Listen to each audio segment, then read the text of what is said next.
আমার দুষ্টু মিষ্টি ভালোবাসার বন্ধুরা কেমন আছো সবাই? আশা করি অনেক অনেক ভালো আছো। আমি তোমাদের নীলু আপু চলে এসেছি নতুন গল্প নিয়ে।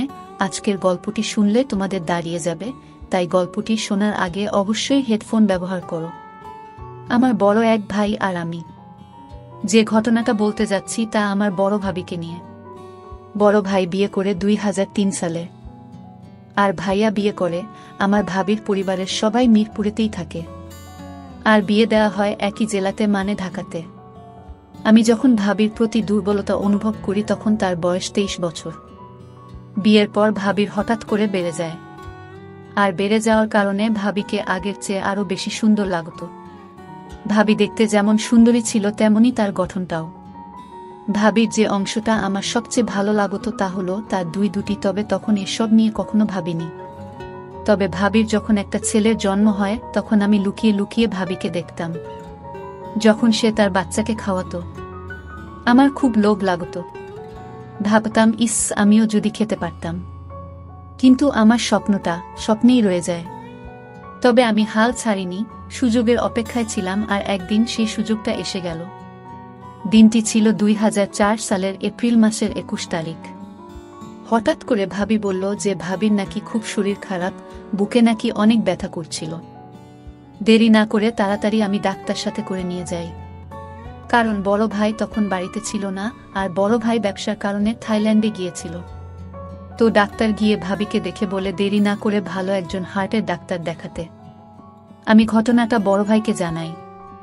বড় ভাই আমাকে বলল যে ভালো কোনো হসপিটালে নিয়ে যেতে।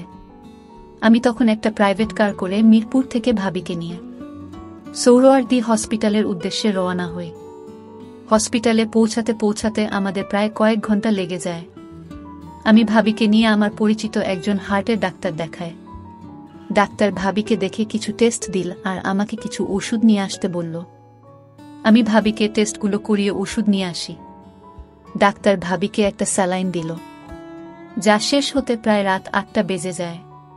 স্যালাইন শেষে ভাবিকে কিছুটা ভালো মনে হলো। ডাক্তার ভাবিকে দেখে আরও কিছু ওষুধের নাম লিখে দেয়, আর একটা ব্যথা কমানোর মলম নিয়ে আসতে বলে, আর মলম দিয়ে বলে রাতে ভালো করে মালিশ করতে ব্যথা কমে যাবে। আর বলল পরদিন আবার নিয়ে যেতে টেস্ট রিপোর্টগুলো দেখে ফাইনাল প্রেসক্রিপশন দেবে। ডাক্তারের কথা শুনে আমি তো মনে মনে খুশি, কারণ আজ হয়তো সেই দিন যে দিনের অপেক্ষা আমি অনেক আগে থেকে করছি।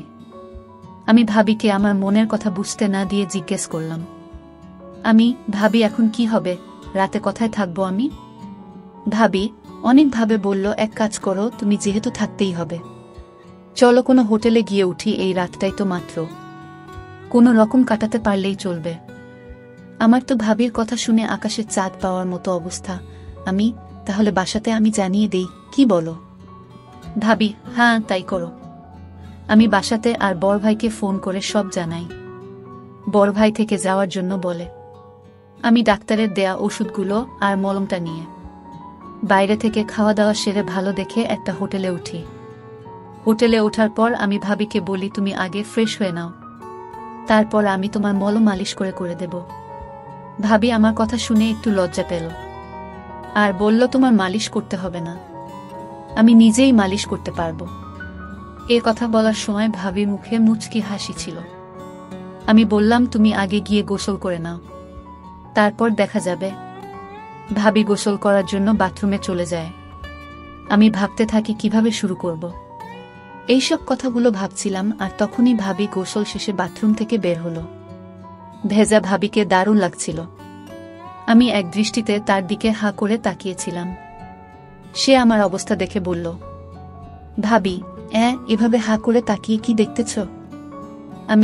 ভাবি, সত্যি কথা বলতে কি তোমাকে আজ অনেক সুন্দর লাগছে। ভাবি, আজ কেন? আগে বুঝি আমাকে সুন্দর লাগতো না?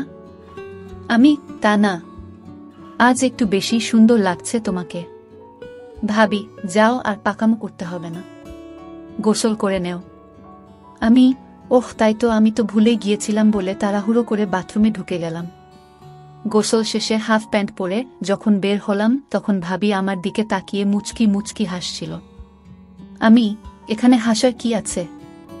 ভাবি, কি আমি তো হাসিনি। আমি দেখছি। আচ্ছা, তোমার এখন কেমন লাগছে ভাবি? ভাবি, আগের চেয়ে একটু ভালো, তবে বুকের ব্যথাটা এখনো তেমন কমেনি। তুমি ওষুধগুলো খেয়ে শুয়ে পড়, আমি তোমার শরীরে মালিশ করে দেব, দেখবে কমে যাবে। ভাবি, বললাম না আমি নিজেই মালিশ করতে পারবো, তোমাকে কষ্ট করতে হবে না, বলে ভাবি ওষুধগুলো খেল। তুমি পারবে না? কেউ কি নিজের শরীর মালিশ করতে পারে? অর্থা বাড়াবাড়ি না করে সুন্দর করে লক্ষ্মী মেয়ের মতো শুয়ে পড়ো। ভাবি আর কি করবে, আমার বায়নার কাছে হার মেনে শুয়ে পড়ল আর বলল, অনেক তো মালিশ করার শখ, আজ দেখব কেমন মালিশ করো। আমি বললাম, ও মা, তুমি কাপড় পরে থাকলে মালিশ করব কিভাবে? ভাবি, আমি তোমার সামনে কাপড় খুলতে পারবো না। আমি কি তোমার পর নাকি যে আমার সামনে লজ্জা পাচ্ছ? আর আমি তো তোমাকে সব কাপড় খুলতে বলছি না, শুধুমাত্র শাড়িটা। ভাবি, আচ্ছা বাবা, ঠিক আছে, আমি তো এক পলকে তাকিয়ে আছি। তখন আমি মলমটা নিয়ে মালিশ করা শুরু করলাম। ভাবি আমার হাতের পেয়ে চোখ বন্ধ করে ফেলে। আমি আস্তে আস্তে তার চারপাশে মালিশ করতে থাকি। আমি ভাবিকে জিজ্ঞাসা করলাম, ভাবি, এখন কেমন লাগছে তোমার? ভাবি, অনেক ভালো লাগছে। তুমি নিজেই করতে পড়তে এমন মালিশ? ভাবি, কখনো না। তাহলে তখন তো খুব বলছিলে তুমি নিজেই মালিশ করতে পারবে। ভাবি, এমনি বলেছিলাম। সত্যি কথা বলতে কি তোমাকে বলতে আমার লজ্জা করছিল। এখন লক্ষ্মী মেয়ের মতো চুপ করে শুয়ে থাকো, আমি ভালো করে মালিশ করে দেই, দেখবে তোমার ব্যথা কমে যাবে। ভাবি, ঠিক আছে বলে চুপ করে শুয়ে রইল। দেখলাম ভাবি কিছু বলছে না, সাহস করে বললাম, ভাবি একটা কথা বলি। ভাবি, বলো। ভাবি কিছু না বলে চুপ করে রইল দেখে আমি আবার বললাম, ভাবি তোমার খুলে দেই। ভাবি, দেখো এগুলো ভালো না, তুমি আমার আপন দেবর, আর আমি কিভাবে তোমার সামনে অর্ধ হব? আর আমি তাড়াহুড়োর ভিতরে কিছু পড়িনি। এখানে তো তুমি আর আমি ছাড়া আর কেউ নেই। আর এখানে খারাপের কি আছে? আমি তো তোমার ওগুলো অনেকবার দেখেছি, তাই আমার সামনে লজ্জা কিসের? আমি তো শুধু তোমার ভালোর জন্য বলছিলাম। এই বলে একটু অভিমানের ভঙ্গি করে বললাম, থাক লাগবে না, বলে আবার মন দিলাম। ভাবি কিছুক্ষণ ভেবে বলল, ও মা, আমার দেবরটা দেখি আমার উপর রাগ করেছে, বলে আমার মাথাটা তার দিকে তুলে নিল আর বলল, ভাবি, আচ্ছা তুমি বুঝি আমাকে লুকিয়ে লুকিয়ে দেখতে?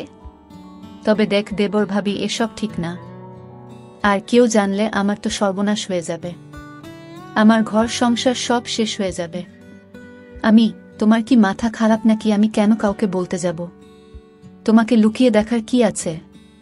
তোমার ছেলেটাকে যখন তুমি খাওয়াতে তখন তো আমি অনেকবার দেখেছি, তবে সেটা অনেক আগে। আর একদিন বড় ভাই যখন খাচ্ছিল তখন আমি দেখছি। ভাবি, আচ্ছা তাই বুঝি, এখন আমার এগুলো আবার কাছ থেকে দেখতে ইচ্ছে করছে। এই বলে ভাবি তার দিয়ে বলল, দেখো তোমার যত ইচ্ছে দেখো, আর এগুলোকে একটু ভালো করে মলম দাও। আমি তো খুশিতে ভাবি বসিয়ে দেই। তারপর দুই হাত দিয়ে ভাবির শক্ত শক্ত দুইটা ভাবিরগুলো দেখতে খুব সুন্দর ছিল। আমি মনের সুখে অনেকক্ষণ পর ভাবিকে বললাম, ভাবি তোমাকে একটা কথা বলি, রাগ করবে না তো? ভাবি, না রাগ করব না। আমি তোমাকে অনেক ভালোবাসি। ভাবি, আমিও তোমাকে অনেক অনেক ভালোবাসি। আমি তোমার অনেক ভালোবাসি। ভাবি হতভম্ব হয়ে বলে, আমাকে কি? আমি সত্যি বলছি ভাবি, তোমাকে আমি সব সময় লুকিয়ে লুকিয়ে দেখতাম। ভাবি, কি বলছো তুমি এসব কথা? আর কি কি দেখেছ আমার? বললে তুমি রাগ করবে না তো? ভাবি, না করব না, বলো। একদিন তোমাকে বড় ভাই কাজটাও আমি দেখছি, আর তখন থেকে আমারও তোমাকে খুব ইচ্ছে করত। ভাবি, না বোঝার ভান করে, কি ইচ্ছে করত তোমার আমার সাথে? বড় ভাই যা করছিল। ভাবি, তোমার কি মাথা খারাপ হয়েছে নাকি? তুমি জানো তুমি এসব কি বলতেছ?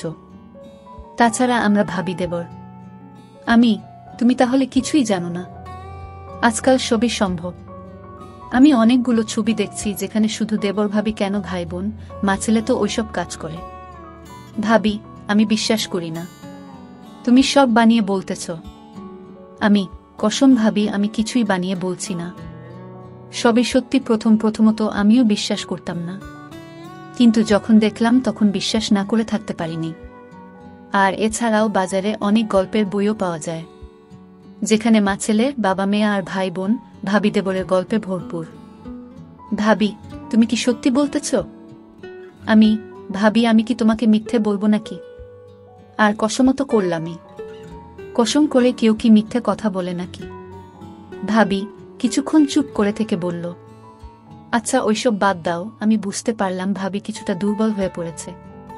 তাই আমি এবার দেখি ভাবির শ্বাস ঘন হচ্ছে। আমি একবার উপরে যাই, আবার নিচে নেমে আসি।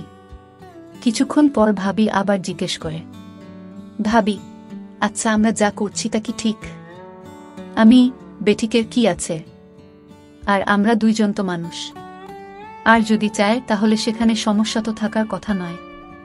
আর তুমি কি জানো পৃথিবী শুরু হয়েছে পারিবারিক খেলা দিয়ে? আগে তো দেবর ভাবির ভাই বোনের বিয়ে বৈধ ছিল, আর তা হতো অনেক ধুমধাম করে। আর অনেক জায়গায় বাবার যদি কিছু হয় ছেলে তার মাকে বিয়ে করে। এরকম আরও অনেক কাহিনী আছে। ভাবি তাই নাকি? তুমি এত কিছু জানলে কি করে? বই পড়ে। ভাবি তাই তো বলি, আমার প্রতি তোমার এত মনোযোগ কেন ছিল? আচ্ছা তুমি তাদের মতো আমার সাথে। তুমি যদি মতো দাও তাহলে তোমাকে ভালো করে, আর এটা আমার অনেক দিনের আশা। একমাত্র তুমিই পারো আমার আশাটা পূরণ করতে। ভাবি হ্যাঁ তুমি। ভাবি কিন্তু আমার খুব ভয় করছে যদি কেউ জেনে যায়। তুমি আর আমি যদি কাউকে না বলি তাহলে কে জানবে? ভাবি তা ঠিক, তবে এটা করা কি ঠিক হবে? ভাবি তুমি শুধু শুধু চিন্তা করছো। কিছুই হবে না, আর কেউ জানবেও না। আমরা তো আর সবার সামনে না। এসব কথা বলতে বলতে আমি ভাবির কাছে, তা ভাবি এতক্ষণ খেয়াল করেনি। পরদিন সকালে ফ্রেশ হয়ে হোটেল ছেড়ে দিয়ে আমরা নাস্তা করে হালকা মার্কেটিং করে সকাল 9টার দিকে আবার হসপিটালে যাই। ডাক্তার বলে চিন্তার কোনো কিছু নাই, রিপোর্ট নরমাল। তবে যে ওষুধগুলো দিয়েছি তা চালিয়ে যান, আর 1 মাস পর এসে আরেকবার চেক আপ করে নিবেন। আমরা ডাক্তার থেকে বিদায় নিয়ে বাসার দিকে রওনা দেই। আর ওই দিনের পর থেকে আমাদের প্রতিদিনই হয়ে থাকে। আবার কখনো ভাইয়া যদি দেশের বাহিরে যায় তখন আমাদের রাতেও হয়। আর এভাবেই আমাদের ভাবি দেবরের সম্পর্ক চলতে থাকে, যা আজ পর্যন্ত চলছে।